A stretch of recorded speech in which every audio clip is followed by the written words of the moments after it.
ಇವತ್ತು ಶಸ್ತ್ರಚಿಕಿತ್ಸೆಗೆ ಒಳಗಾಗದೇನೆ ಡಿಸ್ಚಾರ್ಜ್ ಆಗ್ತಾ ಇದ್ದಾರೆ. ಬಿಜಿಎಸ್ ಆಸ್ಪತ್ರೆಯಿಂದ ದರ್ಶನ್ ಡಿಸ್ಚಾರ್ಜ್.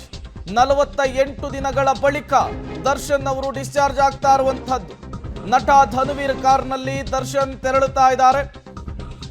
ಬಿಜಿಎಸ್ ಆಸ್ಪತ್ರೆಯಲ್ಲಿ ದರ್ಶನ್ ಅವರು ಡಿಸ್ಚಾರ್ಜ್ ಆಗಿರುವಂತಹದ್ದು. 48 ದಿನಗಳ ಹಿಂದೆ ಶಸ್ತ್ರಚಿಕಿತ್ಸೆಗೆ ಅಂಥೇಳಿ ಬಳ್ಳಾರಿ ಜೈಲಿನಿಂದ ಬಂದು ಆಸ್ಪತ್ರೆಗೆ ಅಡ್ಮಿಟ್ ಆಗಿದ್ರು. ಫಿಸಿಯೋಥೆರಪಿ ಟ್ರೀಟ್ಮೆಂಟ್ ಅನ್ನು ಪಡೆದಿದ್ರು. ಅದಾದಮೇಲೆ ಶಸ್ತ್ರಚಿಕಿತ್ಸೆಗೆ ಡೇಟ್ ಕೂಡ ಫಿಕ್ಸ್ ಆಗಿತ್ತು. ಯಾವಾಗ ರೆಗ್ಯುಲರ್ ಬೇಲ್ ಸಿಕ್ತೋ ದರ್ಶನ್ ಅವರ ಶಸ್ತ್ರಚಿಕಿತ್ಸೆಯ ವಿಚಾರ ಅಲ್ಲೇನೆ ಸದ್ದಿಲ್ಲದಂತಾಯಿತು. ಈಗ ಶಸ್ತ್ರಚಿಕಿತ್ಸೆಗೆ ಒಳಗಾಗದೇನೆ ದರ್ಶನ್ ಬಿಜಿಎಸ್ ಆಸ್ಪತ್ರೆಯಿಂದ ಹೊರಬರ್ತಾ ಇರುವಂತಹ ಮಾಹಿತಿ ಸಿಗ್ತಾ ಇರುವಂಥದ್ದು. ಬಿಜಿಎಸ್ ಆಸ್ಪತ್ರೆಯಿಂದ ನಟ ದರ್ಶನ್ ಅವರು ಡಿಸ್ಚಾರ್ಜ್ ಆಗಿದ್ದಾರೆ.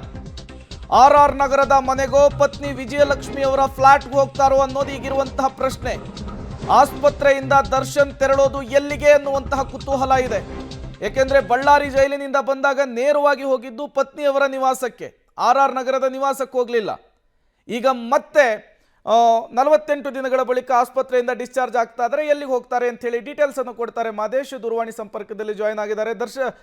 ಮಾದೇಶ್, ಈಗ ದರ್ಶನ್ ಡಿಸ್ಚಾರ್ಜ್ ಆಗಿ ಎಲ್ಲಿಗೆ ಹೋಗ್ತಾರೆ ಅಂತ ಹೇಳಿ, RR ನಗರದ ನಿವಾಸಕ್ಕೂ ಅಥವಾ ಅವರ ಪತ್ನಿ ಫ್ಲಾಟ್ಗೂ ಹೇಗೆ ಅಂತ? ಇಲ್ಲಿವರೆಗೆ ಇರುವಂತ ಅಂದ್ರೆ ಸಾಧ್ಯತೆಗಳು ಇರುವಂತದ್ದು ಪತಿ ವಿಜಯಲಕ್ಷ್ಮಿ ಅವರ ಹೊಸಕರಹಳ್ಳಿ ಫ್ಲಾಟ್ಗೆ ಹೋಗ್ತಾರೆ ಅನ್ನುವಂಥದ್ದು.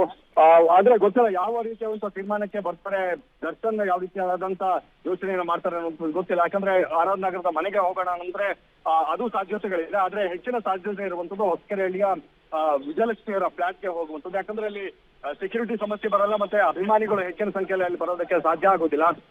ಇವೆಲ್ಲದರ ಇದರಿಂದಾಗಿ ಇಲ್ಲಿ RR ನಗರದ ಮನೆ ಹತ್ರಕ್ಕೆ ಹೋದಂತ ಸಂದರ್ಭದಲ್ಲಿ ಅಭಿಮಾನಿಗಳ ಸಂಖ್ಯೆ ಜಾಸ್ತಿ ಆಗುವಂತ ಸಾಧ್ಯತೆ, ಮತ್ತೆ ಅಲ್ಲಿ ಏನು ಟ್ರೀಟ್ಮೆಂಟ್ ಅನ್ನ ಇನ್ನೂ ಪಡ್ಕೋಬೇಕಾದ್ರೆ ಅಲ್ಲಿ ಸಾಧ್ಯ ಆಗೋದಿಲ್ಲ. ಇಲ್ಲೋದ್ರೆ ಫ್ಲಾಟ್ ಹೋದ್ರೆ ಟ್ರೀಟ್ಮೆಂಟ್ ಅನ್ನ ಪಡಿಬಹುದು. ಜೊತೆಗೆ ಈ ಸೆಕ್ಯೂರಿಟಿ ಸಮಸ್ಯೆಗಳೇನಿದ್ದಾವೆ ಅದು ಕೂಡ ಬರಲ್ಲ ಅನ್ನೋ ತರದ ತೀರ್ಮಾನವನ್ನ ಮಾಡುವಂತ ಸಾಧ್ಯತೆ ಇರುವಂತದ್ದು. ಬಹುತೇಕ ವಿಜಯಲಕ್ಷ್ಮಿ ಅವರು ಹೊಸಕರಹಳ್ಳಿಯ ಫ್ಲಾಟ್ಗೆ ಹೋಗುವಂತ ಸಾಧ್ಯತೆ. ಯಾಕಂದ್ರೆ ಬಳ್ಳಾರಿಯಿಂದ ಅವರು ಮಧ್ಯಂತರ ಜಾಮೀನನ್ನ ಪಡೆದು ಬಂದಂತ ಸಂದರ್ಭದಲ್ಲೂ ಕೂಡ ಹೋಗಿದ್ದು ನೇರವಾಗಿ ವಿಜಯಲಕ್ಷ್ಮಿ ಅವರ ಫ್ಲಾಟ್ಗೆ. ಅದರಿಂದಾಗಿ ಸೆಕ್ಯೂರಿಟಿಯ ದೃಷ್ಟಿಯಿಂದಾಗಿ ಅಲ್ಲಿಗೆ ಹೋಗುವ ಡಿಸ್ಚಾರ್ಜ್ ಪ್ರಕ್ರಿಯೆ ಮುಗಿದಿದೆ. ನೀನು ಕೆಲವೇ ಕ್ಷಣಗಳಲ್ಲಿ ಎಲ್ಲಾ ರೀತಿಯಂತ ಸಿದ್ಧತೆಯನ್ನ ಮಾಡ್ಕೋತಾ ಇದ್ದಾರೆ. ಅಂದ್ರೆ ಅವರ ಫ್ಯಾಮಿಲಿ ಮತ್ತೆ ಅವರ ಸ್ನೇಹಿತರು ಏನ್ ಬಂದಿದ್ರು ಧನ್ವೀರ್ ಅವರು, ಹಾಗೆ ಕುಟುಂಬ ಸದಸ್ಯ ಎಲ್ಲ ಸಿದ್ಧತೆಗಳನ್ನ ಮಾಡ್ಕೊಂಡಿದ್ದಾರೆ. ವೆಹಿಕಲ್ಗಳು ಕೂಡ ಈಗ ಸಿದ್ಧವಾಗಿ ನಿಂತಿರುವಂತದ್ದು. ಏನು ದರ್ಶನ್ ಅವರ ಅಕ್ಕನ ಮಗನ ಕಾರು ಜೀಪ್ ಕೂಡ ಇಲ್ಲಿ ರೆಡಿಯಾಗಿ ನಿಂತಿದೆ. ಒಟ್ಟಾರೆ ಧನ್ವೀರ್ ಅವರ ಕಾರು ಅಂದ್ರೆ white colour range rover car ಏನ್ ಕಾಣ್ತಾ ಇದೆ, ಆ ಕಾರ್ನಲ್ಲೇ ದರ್ಶನ್ ತೆರಳುತ್ತಾರೆ ವಿಜಯಲಕ್ಷ್ಮಿ ಅವರ ಫ್ಲಾಟ್ಗೆ ಅನ್ನುವಂಥದ್ದು ಬಹುತೇಕ ಆ ಸಾಧ್ಯತೆ ಇರುವಂತದ್ದು. Prem, okay, thank you Madesh ತಮ್ಮೆಲ್ಲ ಮಾಹಿತಿಗಾಗಿ. ಪವಿತ್ರ ಗೌಡ ಅವರ ನಿವಾಸ ಇರೋದು ಕೂಡ RR ನಗರದಲ್ಲಿಯೇ. ಈಗ ದರ್ಶನ್ ಎಲ್ಲಿಗೆ ಹೋಗ್ತಾರೆ ಅನ್ನೋದು ತುಂಬಾ ಕುತೂಹಲಕ್ಕೆ ಕಾರಣವಾಗ್ತಾ ಇದೆ.